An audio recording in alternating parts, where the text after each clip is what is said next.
Maria. Que lhe comentaram se disseram algo as almas do purgatório acerca do sacramento da reconciliação ou confissão? Oh, sim, o mencionam com frequência. Estão muito tristes de que se haja tornado tão pouco frequente, que se haja deixado de lado. É um presente tão grande o qual Deus nos brinda, que Satanás somente poderia querer destruí-lo. E creio que o está logrando. Deveríamos acudir à confissão. Como deveria chamar-se? Com alegria, e não assustados ou temerosos, como deseja Satanás. Não há de que preocupar-se. Não há nada que um sacerdote não haja escutado já. Um bom sacerdote sabe muito bem que ele mesmo, com tudo que aprendeu e experimentou, é muito mais pecador que o resto.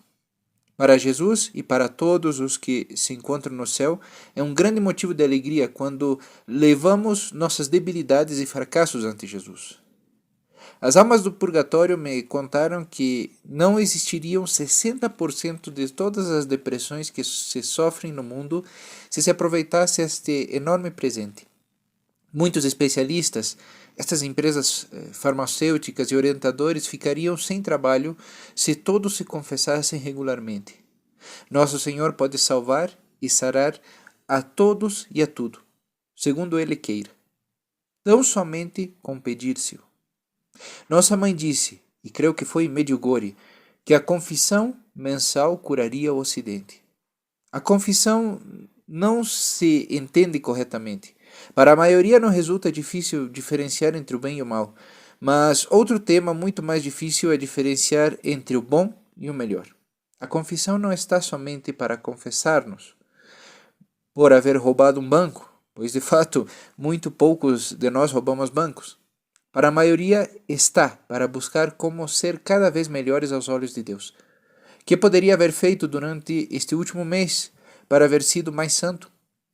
Isso é o que nos devemos perguntar. E que alguém diga que durante o último ano fez tudo o que esteve ao seu alcance para cumprir perfeitamente a vontade de Deus. A humildade nos traz a maior de todas as graças. Jesus dá seus maiores tesouros aos mais pequenos de coração. A confissão nos recorda repetidamente a pequenez que Jesus quer de nós para que Ele possa dar-nos suas enormes graças.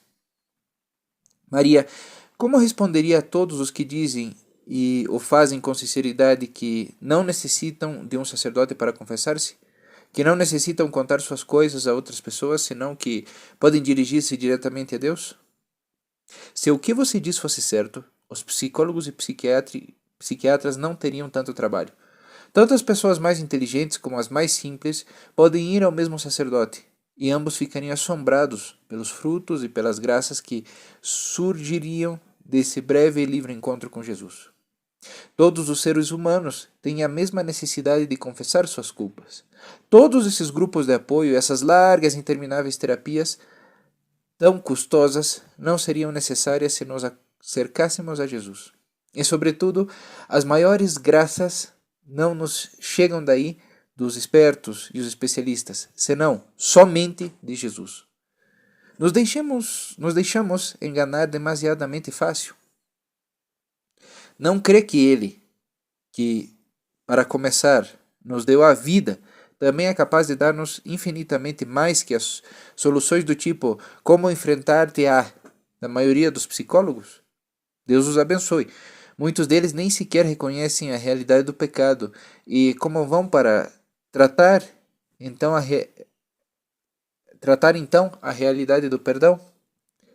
Vivem de um negócio que se perpetua e ao não fazer nós o uso do sacramento da confissão, a eles lhes assegura um carro mais grande, prosperam com nossos pecados, enquanto que Jesus morreu por nós para conquistar e borrar nossos pecados para sempre. Maria, e que me poderia dizer ante os que retorcidamente dizem que Jesus nunca nos disse que tínhamos que ir a um confessionário a confessar-nos? É verdade. Lhes sugiro que acudam a confessar-se como um sacerdote em um lugar público, contando-lhe seus pecados claramente. O importante é que se digam claramente os pecados. Jesus disse que nos arrependêssemos e, quando o fazemos, Ele borra nossos pecados e somente assim Satanás deixa de saber deles.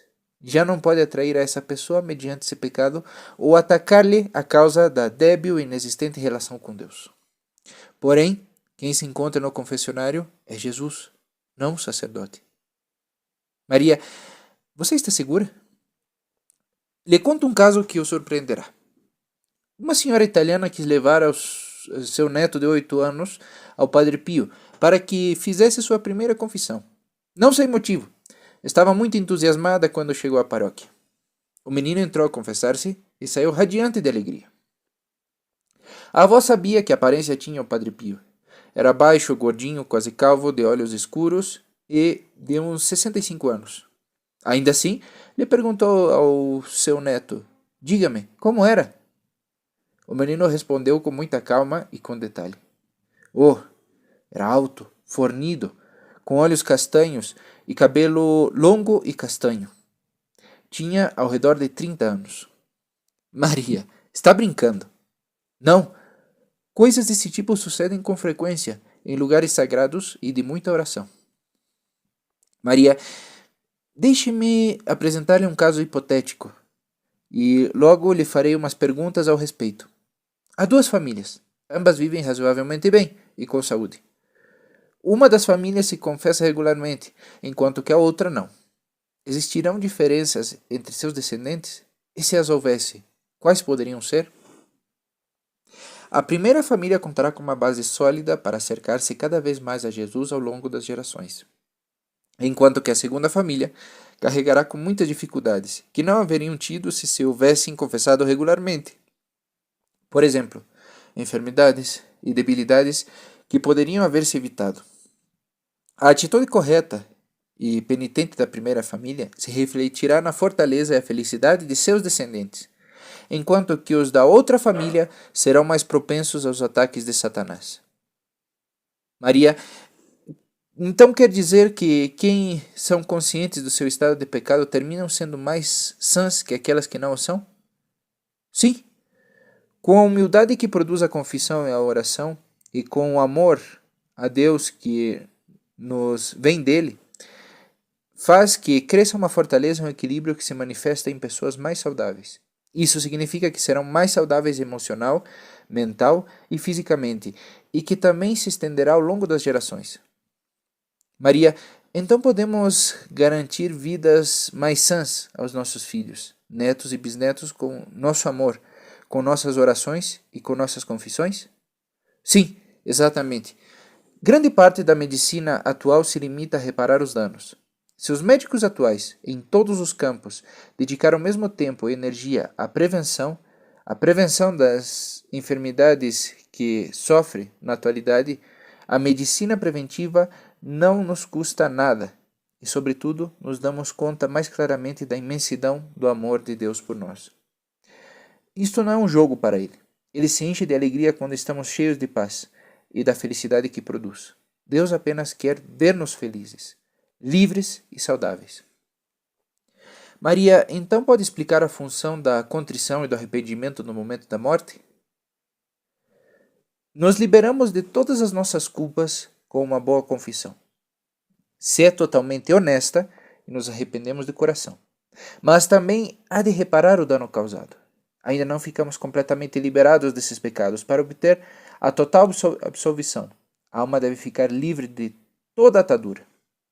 No caso de uma mãe com muitas crianças pequenas que está a ponto de morrer, deverá entregar-se até tal ponto que pode dizer com sinceridade: Deus, te entrego a ti, que se faça a tua vontade. Isso pode ser muito, muito difícil.